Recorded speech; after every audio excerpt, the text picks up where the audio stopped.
Good afternoon, everyone. Welcome to the press conference of the Special Task Force Degamo. Welcome to our guests, especially the members of the media.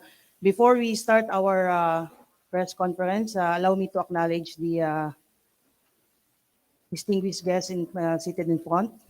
Secretary Benjamin Abalos Jr., sir, the Secretary of the Department of Interior and Local Government and Chairperson of the Special Task Force Degamo.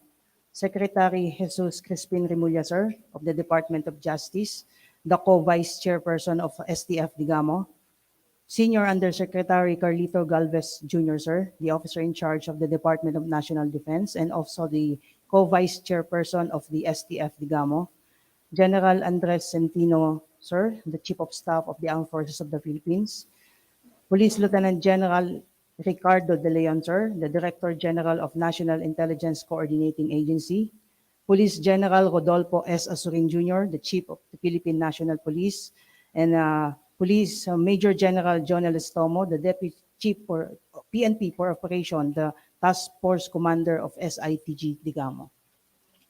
Before we accept the questions of the members of the media, please allow our chairperson of STF Degamo to give his opening statement, sir.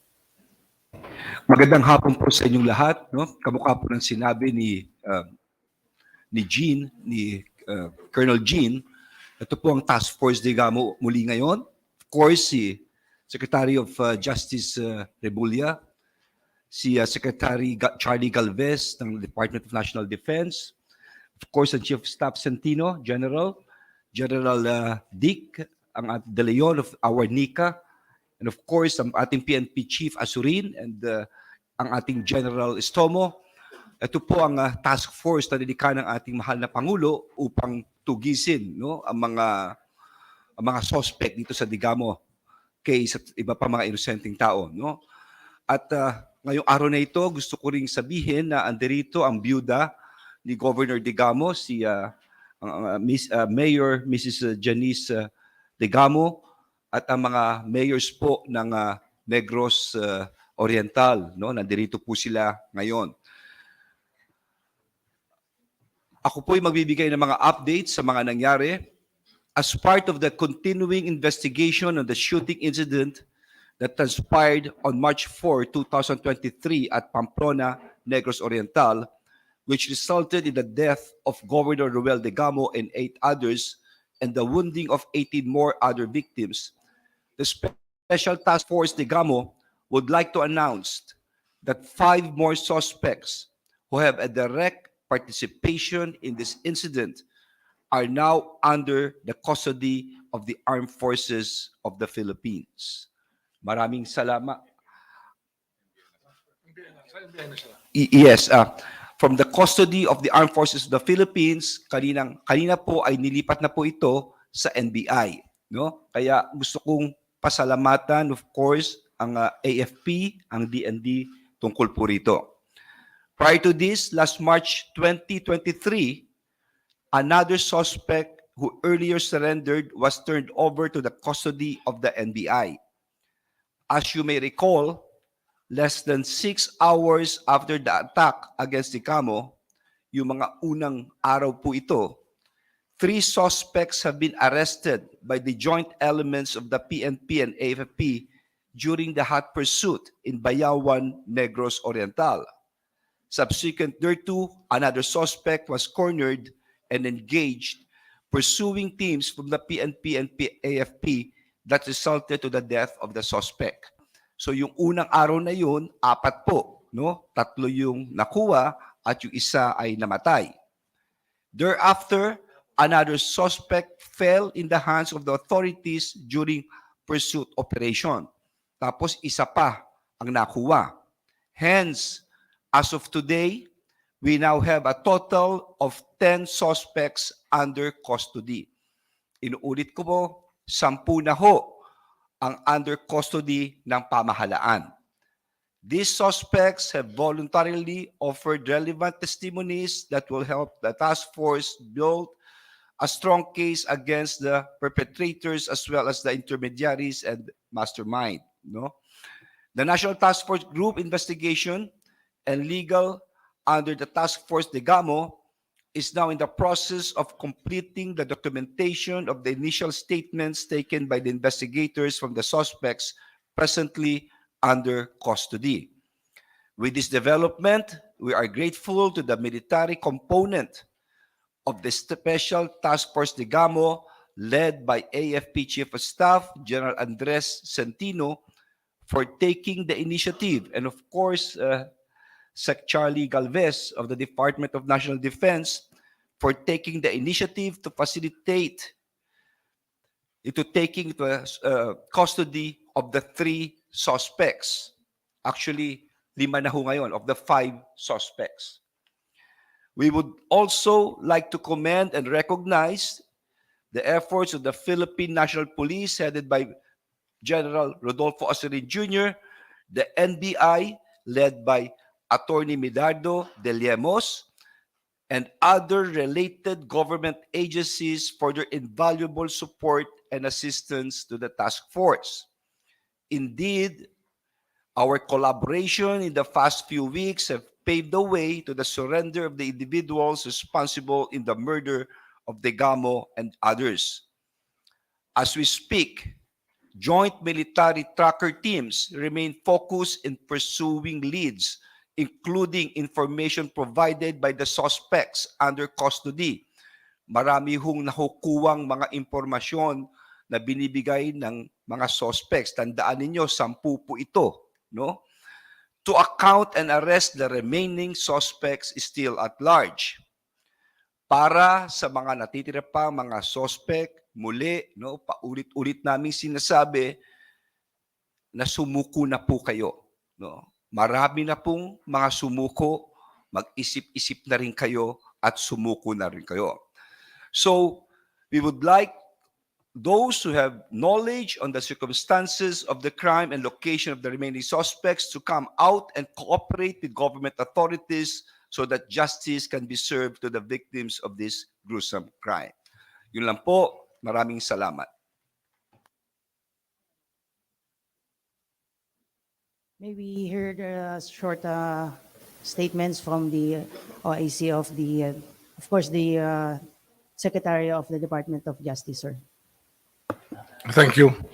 As stated by Secretary Abalos, we now have in our custody 10 persons, 9 of whom participated directly in the attack against Governor Degamo, and the 8 other victims and the 8 other deaths that happened and the other injuries that were sustained by the people.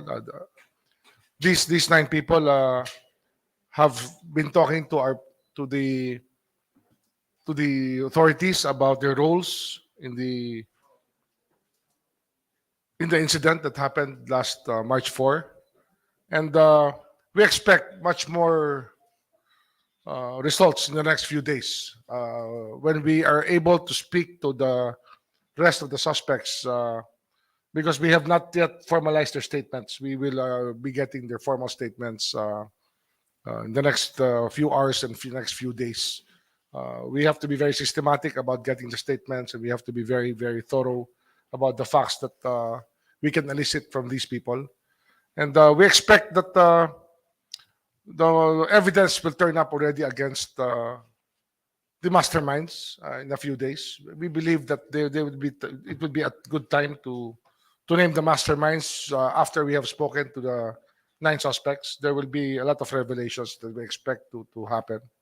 So I'd like to congratulate the members of the Armed Forces of the Philippines for their invaluable support in this operation. Of course, the Philippine National Police was very, very instrumental in paving the way for many of the information to filter through for the task force to move forward. So we just have to go on with the work, and the NBI is now actually in the middle of everything, getting the statements of these suspects and trying to get the most important facts out so that we can build our case. Ang tawag po dito, case build-up na po tayo. We're now building up the cases that we will be filing in the next few days. Uh, Mapasalamat rin po kami sa NBI. Siyempre dahil wala hong tigil ang support role ng NBI dito na tulong ng tulong. At salamat po sa lahat na kasama sa effort kasi hindi ho madaling gawin to. But it just shows that the whole of government cannot be defeated by anybody. Hindi ho kaya ang whole of government natin. We are resolute in this pursuit for justice and we will not stop. Thank you. Thank you very much, sir. May we also request our OIC DND Secretary Galvez, sir, to give a few words, sir. Unang-una sa lahat po, kagaya po ng sinabi ng ating Task Force Commander, si Secretary Benhur Abalos, nung unang tumawag po siya sa akin nung nangyari po yon na talagang humingi po siya ng tulong para sa pag-solve dito sa ating karubar-dubar na pagpatay kay Governor Degamo, ay tuloy-tuloy na po na tumulong ang ating armed forces. And then afterwards, the President called out call over for the service of the armed forces, and within 10 days we were able to see na yung lahat ng involved, yung 10 na involved ay nandito po lahat sa atin, and we'd like to congratulate the joint effort of the Armed Forces of the Philippines, especially under General Centino, at ang ating mga kapulisan at ang member ng NBI na halos yung ginagawa po namin na every other day nag-meeting po kami dito sa DND at sa DILG para at least ma-focus po natin yung operation po natin. Madam, as we have, Ma'am Janice, as we have promised to you, the President, that we will give justice. At nung pumunta po kami sa inyo, na sinabi po namin na there is always time for reckoning, and the reckoning is today. And now, the reckoning is new. And God is good. Thank you. Maraming salamat po. Thank you very much, sir. Before we start our question hour, may we remind our media friends and partners, we can entertain one question and one follow-up so we could entertain and accommodate others. The first to ask questions, sir, is Mr. Mar Gabriel of Net25, followed by Ms. Leia Ilagan of UNTV. Hi, sirs. Good afternoon po. Sir, may we know kung anong mga bagong information ang isinir sa atin ng mga bagong na sumuko ng mga suspect na hindi na ibigay ng mga nauna nating naaresto at napasuko?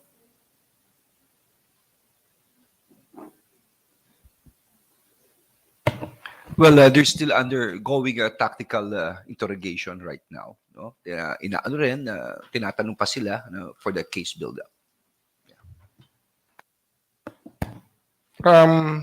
Itong new batch kasi was able to withdraw from the scene and stay in a safe house, and were extracted to another place. So we have an idea of how things happened after. At least yung first part kasi, hot pursuit, nahuli na natin yung mga tao, yung first part ng mga suspects. Ito naman, what happened after, yung kanilang pinapaliwanag. Pero hindi pa kami kumpleto sa details, which is still very sketchy. And we're getting the details out. Hopefully by Saturday, tapos na kami sa questioning at question and answer format na ginagawa namin. But what is interesting here is that of the 10 under custody, 9 are ex-military and 1 is an ex-military trainee who did not finish the course. So from this, makikita mo yung training ng mga taong to. No? That's quite interesting.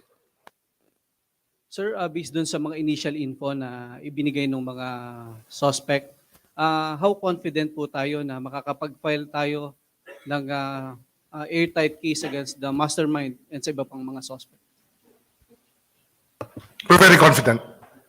It's just a matter of time. We just have to get all the statements together so we can link all the evidence together. Pero magagawa namin. We will identify the masterminds, at least the first ones that will come out. Ms. Leia, please.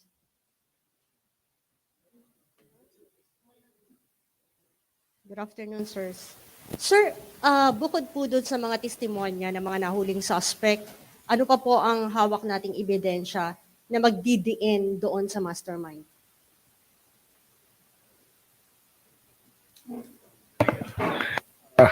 Marami pa kaming hawak na iba. Hindi lang namin pwede i-detail yan. At yung mga baril naman nahuli kagad nung hot pursuit. Marami kami nakuhang ibang ebidensya. Kasi ang mahirap po yung piecemeal ang pagbibigay namin. Sana maunawaan na ng mga nakikinig po ng mga kababayan natin.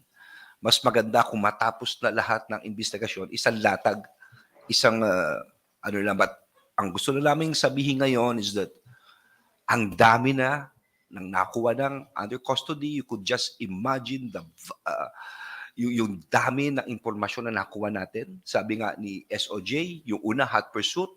Pagkatapos, eto, lumipas ang ilang araw, lumipat ng lugar, nahuli pa rin, no, nadakip pa rin sila. So, doon pa lang makikita nyo yung lawak ng ebidensyang hawak natin habang tumatagal. Okay. Actually, we can treat this as surrender. Kasi the pressure of the task force, the work of the government is very, very much felt in the ground.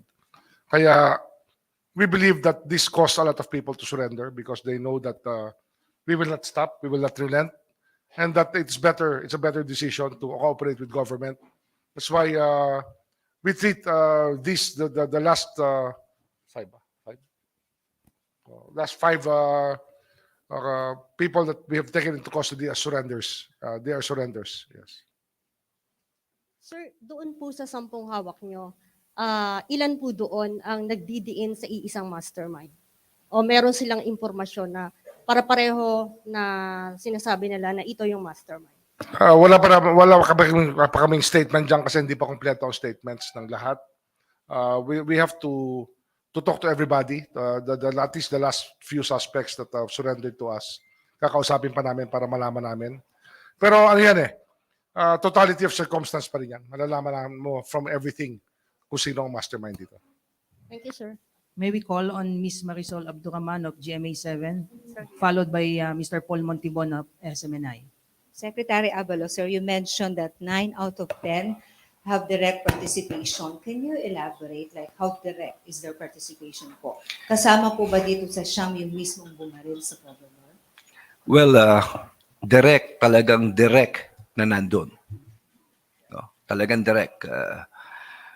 Pag-file nito, malalaman nyo. Pero kung sinasabi naming direct participation, the word direct is within that crime scene itself. No?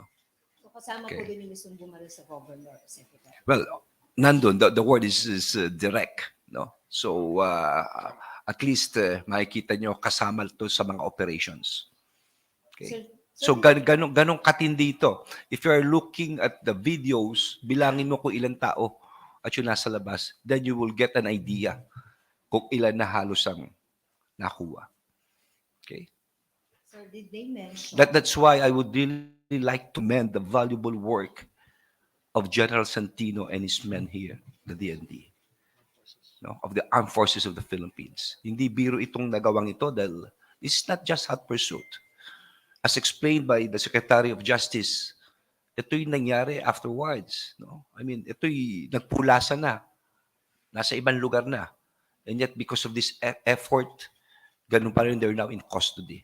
No? It's a good, it's really an immense effort, and it's worth the effort. That's why I would really like to commend them on this. Yes, Marisol. And it's also a product of excellent intelligence work. We can say excellent intelligence work. Sir, did they mention, at least man lang sa mga hawak nyo na ngayon, kung sila mismo ang direktang kausap ng mastermind? And meron po ba silang binigay ng name? Well, everything as I've said, sana maunawaan ng ating mga kaibigan ngayon. Nilalabas namin lang ito para alam po ninyo yung progress at more or less masishape nyo sa iniisip ninyo na maganda ang tinatahak namin. Pero sana maunawaan nyo rin, ayaw muna namin ibigay ang lahat ng informasyon hanggat handa na po talagang lahat maisampa sa korte po ito.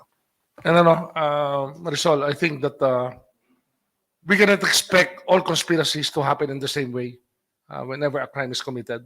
So when you ask that question, you are presuming something already. So we have to look at the totality of everything. And we're still doing that.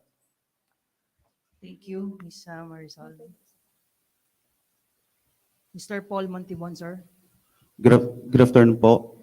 Um, Itatanong lang po namin kung papaano po ninyo napagsasabay ang investigation at pagkuha ng mga informations doon sa mga direct ah, na may direct involvement dito sa case na to, doon naman sa indirect po na may involvement sa crime, lalong-lalo na kasi bukod doon sa nag-surrender po, may mga hinahanap pa po tayo, di po ba? O, doon sa province.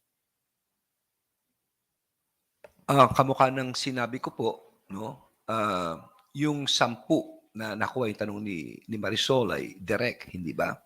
So ngayon may mga case build-up tayo, importante ang intelligence work, importante rito ang tulong ng ating mga kababayan, no? Tungkol sa mga tips, yung mga nakakatanggap din tayo rito. Tuloy-tuloy pa rin to. Ang importante, dumadami lalo ang informasyon at dumadami ang sumusurrender. Yun ang importante. Kaya nga sa iba pa nakakaalam dito, sa iba pa makikinalaman dito. Naku po, kamukha ng paulit-ulit namin sinasabi, mag-isip-isip na kayo. No? Sumuko na rin kayo. Sumuko na rin kayo. Wala na kayong pupuntahan dito. Kompleto ang military, kompleto ang police, no? Kompleto po rito. Ito na ang whole of the government approach, no? Kamukha ng pinangako ng ating mahal na presidente. Talagang gagamitin natin ng legal ang gobyerno para matugis ang mga pumaslang na ito. Kaya sumurrender na rin kayo. Thank you, sir. Thank you, Secretary. Sa AFP at saka sa PNP, kumusta po yung level ngayon ng effort po ninyo doon sa Negros Island sa mga tao na pinaghahanap pa po natin? Gaano ba katindi, kahigpit yung security at paghahanap natin doon sa, particular na sa Negros Oriental? Yes, thank you. Meron tayong nabuo din na unit doon in Negros, composed of the brigades and battalions in Negros. As I mentioned earlier, maliban sa current taskings nila, binigyan din natin ng additional task to help the other agencies sa pag-pursue ng mga suspects, pag-protekta ng mga families of the witnesses, and even yung pamilya ng mga suspects na sumurrender. We are also securing them. No? And we know also na aside from those implicated, yung nandun talaga na directly participating sa nangyari, meron ding ilan na would probably be helping the direct participants in the commission of the crime. Kaya yun din ang pinagtutulungan ng AFP at PNP in our current efforts in Negros. Okay, on the part of the PNP, we continue to conduct joint patrol with the Armed Forces of the Philippines, and we continue also to conduct the threat assessment of our elected officials at the local level. And we continue to provide additional security should there be a need of our local officials for additional security. Thank you, sir. May we hear from Mr. Glenn Huego of DCWB, followed by Ms. Angel Ronquillo of DZXL.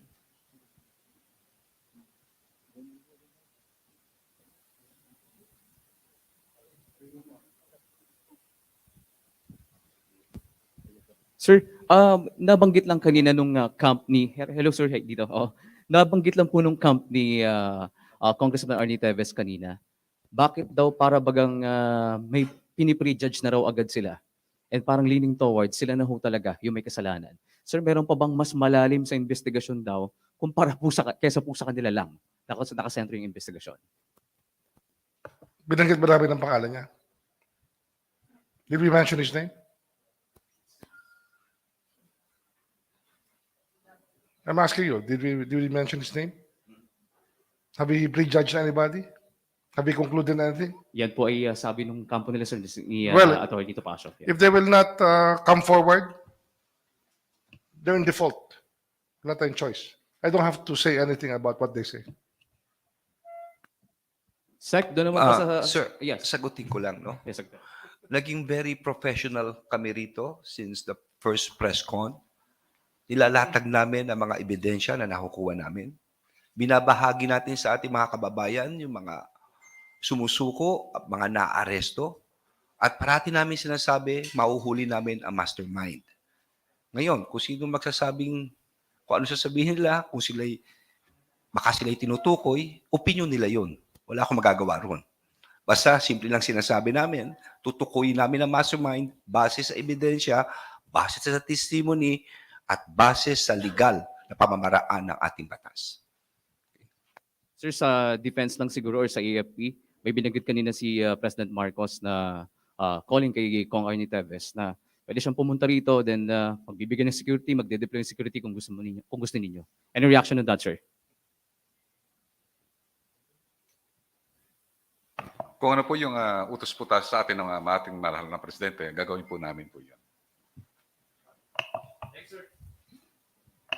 Hi sir, magandang hapon po. Sir, ilan pa, Angel po from DZXL, ilan pa po yung hinahanap natin na at large sa Degamo Slay case? Ano to eh?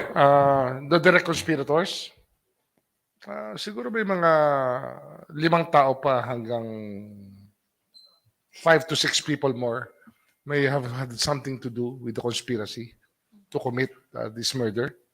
Kasi makikita nyo, planned ito eh. It's a planned attack. It was executed with military precision by former military people. At it's a very sophisticated operation that will not happen without the cooperation of many people.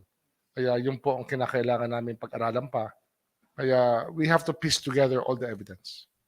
Sir, Secretary Remulla, dun sa naunang 5 suspect po, meron po ba tayong nakikita dito na posible pong maging state witness? That will be determined later on. The necessity of having one is one question, because I think that people voluntarily surrendering and giving their stories is a very important part of this pursuit of ours for the truth.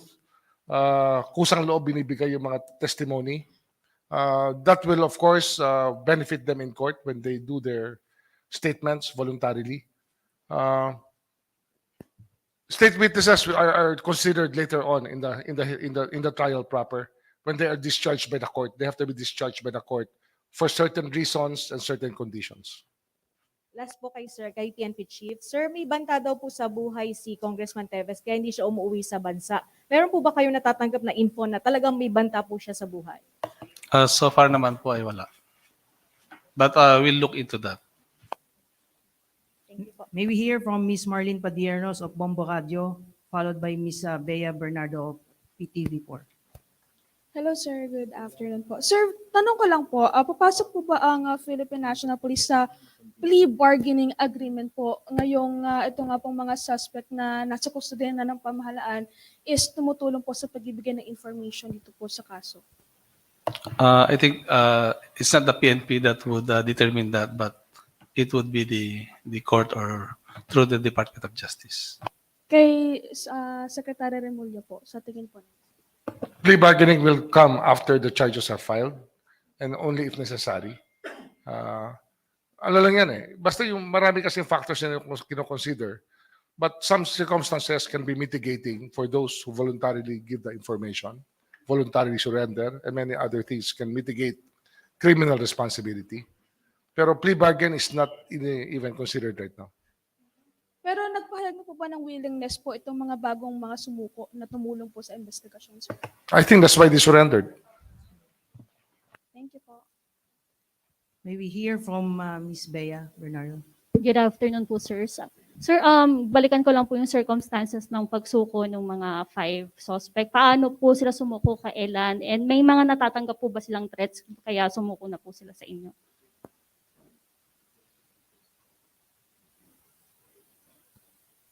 We will reveal the operational matters later on. Hindi na muna ngayon, basta they surrendered.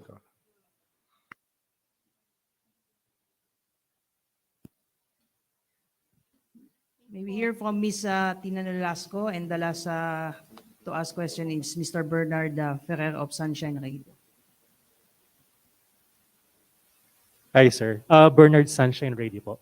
To military official po siguro. Sir, isa po sa nagiging reason ni Congressman Teves kaya hindi po siya nakakabalik sa bansa ay dahil po sa banta sa kanyang buhay. May namomonitor po ba ang militar na banta sa kanyang buhay at saan po ito posibleng manggaling?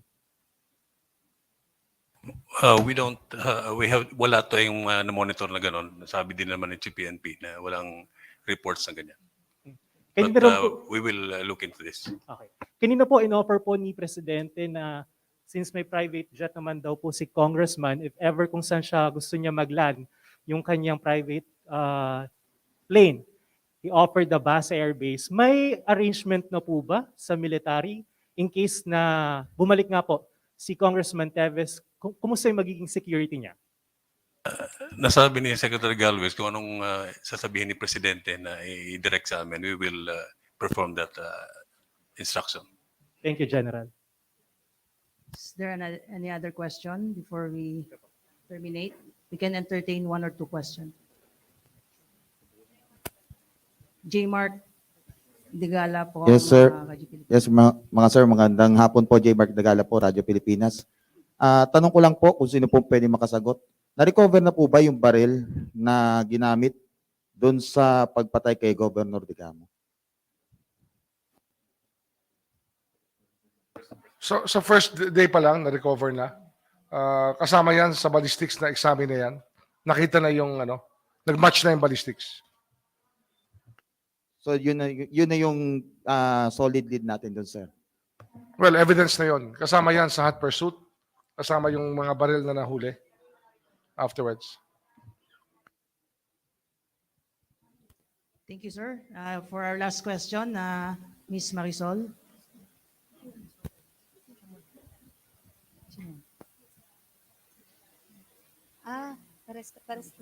For CISA, yes, Sir Jay, kung pwede. Sir, we understand these are all ex-military. Can we just know if they have records, if they have been involved in such crimes before? Yun nga, very unfortunate that those involved were former military. But we say former military dahil they were discharged dishonorably years ago. Merong mga kaso sila noon, kaya sila na-dismiss sa servisyo. But we don't have any data before this incident na involved sila sa mga criminal activities. All we know is that they were dismissed from the service. May records kasi tayo. Some of them were even discharged dishonorably as mga 2008 pa nga yung iba. So matagal na silang, yung isa doon, nag-training lang pero hindi nakapagtapos. So, kaya nga, ganun na lang yung diligence at sipag ng armed forces to really go after them dahil na former military. That's why we commend yung mga tropa natin who really work hard for this. Of course, with the help of the other agencies na makuha talaga ito silang mga former military. So were you able to find out, sir, if they had such crimes na involved before or you still have to find it out? Malalaman po natin since nahuli yung iba, na sumuko naman yung iba, we can investigate, we can get the help from the PNP kung may mga records nga sila. Thank you, Ms. Marisol. May we hear from Ms. Tina Nolasco of DWIC. Last yun lang din po. Regarding po sa 9 ex-military po, natukoy na po ba kung ano pong kinabibilangan nilang organized crime group or may detalye na po ba tayo kaugnay dyan? We will find that out after we pag meron na hong mga resulta sa interview na gagawin ng NBI. Thank you. May we hear from Ms. Bianca Dava? Good afternoon po. Sir, gusto lang namin malaman po kung nasabi po ba nitong mga huling nag-surrender kung bakit natagalan sila mag-surrender and may nagkanong po ba sa kanila?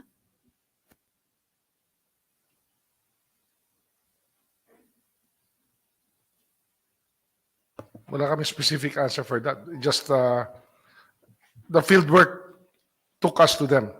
So it's really a matter of time na mangyayari. I think it's a decision on their part to do what they did. May nagkanlong po ba sa kanila, sir? May May nagkanlong po ba sa kanila? meron silang sabi ko nga itong last batch, they were able to extricate themselves from after the battle, after the operation, nakapag-safe house pa sila, nakapunta pa sila sa ibang lugar, at doon sila kinausap pa sa ibang lugar. Kaya merong tumulong sa kanila. Okay, thank you. Thank you, sir. Unless there are other questions, that ends our press conference this afternoon. Good afternoon, everyone. And of course, thank you very much to all our secretaries and heads of the agencies and members of the media. Thank you.